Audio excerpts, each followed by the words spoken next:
la députée Sandrine Rousseau affirme que notre consommation de viande est responsable des incendies. La consommation de viande est une des causes de ce qui se passe en Algérie, Espagne, Grèce, Chine, Arizona et partout.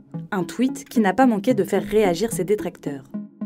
Pourtant, les propos de la députée écologiste sont plutôt justes.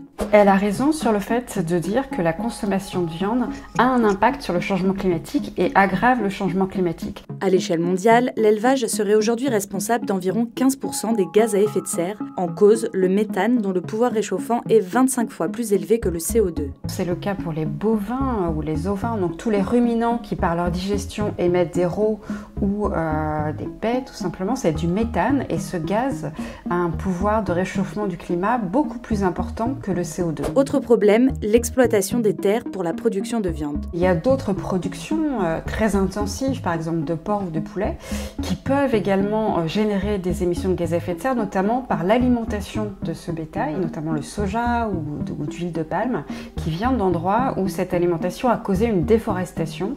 Et là, c'est la déforestation elle-même qui a un impact sur le changement climatique. En générant une quantité importante de gaz à effet de serre dans l'atmosphère, l'élevage participe pleinement au réchauffement du climat et donc à l'intensité et la répétition des épisodes caniculaires. Ces chaleurs extrêmes assèchent la végétation, ce qui favorise l'apparition de méga-feux difficiles à maîtriser. En France, Sandrine Rousseau n'est pas la seule à critiquer la pollution générée par l'élevage. 2 mois avant elle, Bruno Le Maire avait lui aussi déclenché une polémique à ce sujet.